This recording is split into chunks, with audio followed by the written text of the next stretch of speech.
بسم اللہ الرحمن الرحیم۔ السلام علیکم ورحمۃ اللہ وبرکاتہ۔ القول السدید فی علم تجوید، صفات لازمہ غیر متضادہ۔ صفات لازمہ نام سے ثابت ہے کہ وہ صفات جو کہ لازمی ہیں، امپورٹنٹ ہیں، کمپلسری ہیں، but they are not in form of pairs, غیر متضادہ ہیں، ان کے متضاد نہیں ہیں، ان کے پیئرس نہیں ہیں، بٹ دے ایگزسٹ۔ تو ہم سب سے پہلی صفت پہ غور کریں گے۔ پہلی صفت ہے صفیر۔ صفیر کا لغوی معنی سیٹی کی طرح تیز آواز، اور جن حروف میں یہ صفت پائی جائے ان کو صفیریہ کہتے ہیں۔ ان کا نام ہے صفیریہ، اور وہ صاد، ز، سین ہیں۔ یہ حروف اپنے مخرج میں تیز مثل سیٹی کے ادا ہوتے ہیں، جیسے الناس۔ دیکھیں جو سین ہے نا، یہ ساؤنڈ ہے، اس کو صفیر کہا جاتا ہے۔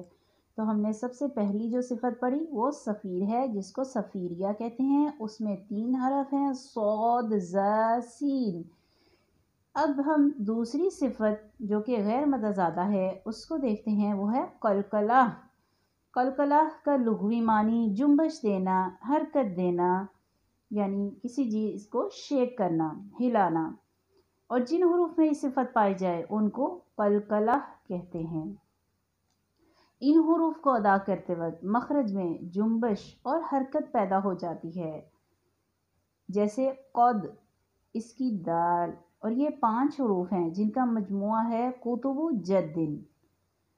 اب آپ کو ایک غلط فہمی دور کر دیتی ہوں کہ بعض کتابوں میں یا بعض اداروں میں بتایا جاتا ہے کہ قلقلہ اس صورت ہوتا ہے اگر حرف ساکن ہو، جبکہ ہم نے پڑھا ابھی کہ قلقلہ صفات لازمہ ہے، یعنی لازمی صفت ہے، اور جن حروف میں یہ پائی جاتی ہے اس میں لازمی ایگزسٹ کرتی ہے، لیکن مرتبے میں فرق آ جاتا ہے، یعنی لیول ڈیفرز، کہ قلقلہ کہاں کتنا زیادہ پرومیننٹ ہے یا کہاں کم ہے، اس میں تھوڑا سا ڈفرینس آ جاتا ہے۔ تو ہم نے دیکھا قلقلے کے 5 مراتب ہیں۔ تو ہم دیکھتے ہیں سب سے پہلا مرتبہ ہے مشدد حرف پر وقف کیا جائے، تو وہاں سب سے زیادہ شدید قسم کا قلقلہ پایا جاتا ہے، جیسے بالحق۔ بالحق یعنی قاف جب ساکن ہے اور تشدید والا بھی ہے، اس پہ سب سے شدت کا قلقلہ ہے جو کہ نمایاں ہوتا ہے۔ اس کے بعد ہے ساکن حرف پر وقف کیا جائے، یعنی سکون ہے لیکن وقف ہو رہا ہے اور اس میں بھی قلقلہ نمایاں ہے، السجود۔ آپ نے محسوس کیا دال پہ قلقلہ ہوا۔ پھر ہے مشدد حرف پر وقف نہ کیا جائے، یعنی حرف مشدد ہے لیکن اس پہ وقف نہیں ہو رہا۔ کون سا ہے اس میں؟ با۔ با پہ وقف تو نہیں ہو رہا نا، لیکن تشدید تو ہے۔ تو اس کی ادائیگی دیکھیے، من ربک، ب ایسی ساؤنڈ، یعنی ٹکرا کے مخرج سے ایک دم واپس جاتی ہے، تو یہ قلقلہ کا حرف اس میں پتہ چل رہا ہے کہ اس میں قلقلہ ہو رہا ہے۔ ساکن حرف پر وقف نہ کیا جائے، یعنی سکون ہے لیکن اس پہ وقف نہیں ہو رہا، دیکھیے تو بھی حرف قلقلہ میں سے ہے، جیسے فوسطن، یعنی تو یہ جو ہلکی سی ہم اپنے مخرج سے ساؤنڈ ٹکرا کے جنبش محسوس کرتے ہیں، یہ قلقلہ ہوتا ہے۔ آخر ہے متحرک حرف۔ دیکھیے اب اس میں قاف کے اوپر زبر ہے لیکن پھر بھی اس میں قلقلہ پایا جاتا ہے، قال۔ تو آپ خود محسوس کریں کہ قلقلہ ایک لازمی صفت ہے جو کہ ان 5 حروف میں ہر وقت ہوتی ہے، لیکن ان کے مرتبے، ان کی شدت میں، ان کی ایکسٹریم میں فرق ہوتا ہے۔ ٹھیک ہے، یہ ہم نے حروف قلقلہ دیکھ لیا۔ اب ہم دیکھیں گے لین۔ لین لغوی معنی ہے نرم ہونا، آسان ہونا، یعنی بہت سافٹ، بہت ایزی۔ ایسے حروف بھی کچھ ہوتے ہیں جن حرفوں میں یہ صفت پائی جائے ان کو لینیہ کہتے ہیں، اور یہ حروف اپنے مخرج سے ایسی نرمی اور آسانی سے ادا ہوتے ہیں کہ ان پر کوئی مد کرنا چاہے تو کر سکتا ہے. یعنی ویسے تو ان حروف پر ہم دیکھتے ہیں کہ مد نہیں کی جاتی، لیکن اگر وقف کی صورت ہے تو یہ مد کی جا سکتی ہے. انشاءاللہ جب ہم وقف کے قوانین اور مد کے قوانین پڑھیں گے تو یہ اور آپ کو واضح ہوگا.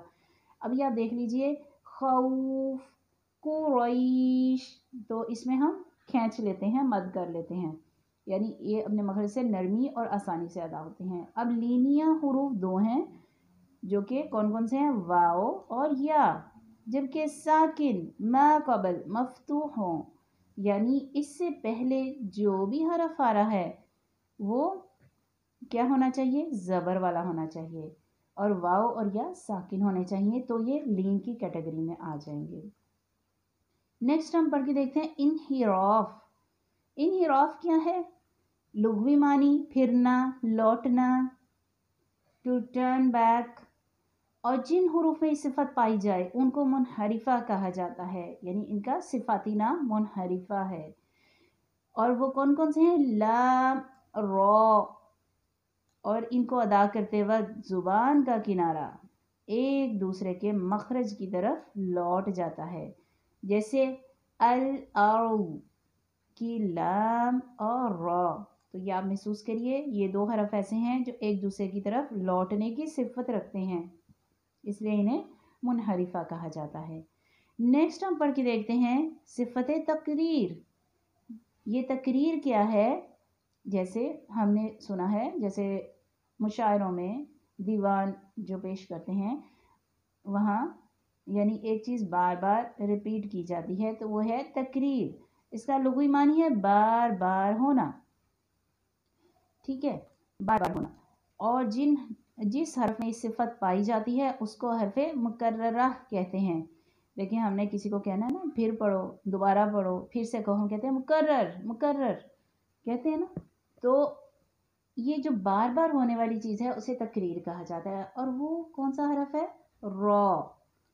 اور جس کو ادا کرتے وقت آواز میں کپ کپی پائی جاتی ہے جسے تکرار سا محسوس ہوتا ہے، یعنی محسوس ہوتا ہے کہ اس میں کچھ نہ کچھ ہلکی سی چیز کپ کپا رہی ہے اور اس سے ریپیٹیشن سی محسوس ہوتی ہے.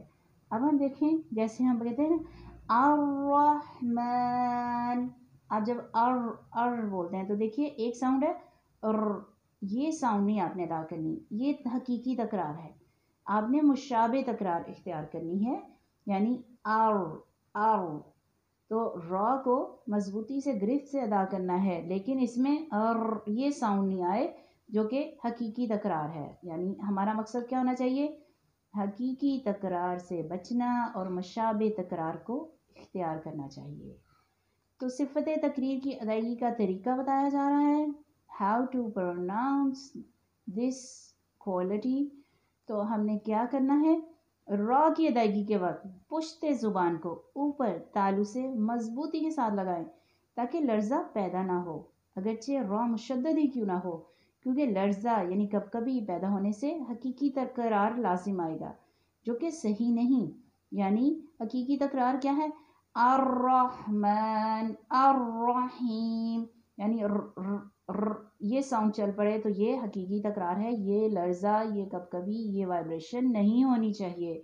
تو آپ نے اس سے بچنا ہے اور مشابہ تکرار اختیار کرنی ہے. اب مشابہ تکرار بھی لازمی اختیار کرنی ہے. اس کو آپ نے انگلش والا اور ہی نہیں بنا دینا، یعنی آپ پڑھے ہیں، یعنی آپ نے الرحمن کہنا ہے تو آپ کہیں الرحمن، تو یہ بھی غلطی آ جائے گی کیونکہ آپ نے تکرار ڈالی ہی نہیں. تکرار ڈالیں ضرور لیکن مشابہ تکرار. الرحمن الرحیم. نیکسٹ ہم دیکھتے ہیں تفشی. تفشی کیا ہے؟ یہ بھی صفات لازمہ میں سے ہے. تو تفشی کا لغوی معنی ہے پھیلنا، اور جس حرف میں یہ صفت پائی جائے اس کو متفشی کہتے ہیں. تو پھیلنا، ٹو اسپریڈ سم تھنگ، اور وہ کون سا حرف ہے؟ وہ ہے شین. اس کو ادا کرتے وقت آواز مخرج میں پھیل جاتی ہے، ساؤنڈ سپریڈس آل اراؤنڈ، جیسے قریش کی شین. تو اب تک ہم نے کون کون سی صفات پڑھ لی ہیں؟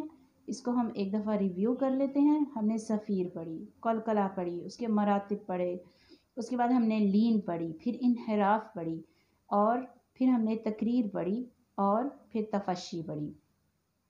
اب نیکسٹ ہم دیکھ رہے ہیں استطالت، جس کا لغوی معنی ہے لمبا کرنا، دراز کرنا. یعنی ساؤنڈ لمبی بھی ہوتی ہے، دراز بھی ہوتی ہے. جس حرف میں یہ صفت پائی جائے ان حروف کو مستطیل کہتے ہیں. مستطیل. اور وہ کون سا؟ وہ ایک ہی حرف ہے، اور وہ ہے وود. وود. وود. جس کو ادا کرتے وقت مخرج میں آواز دراز رہتی ہے، جیسے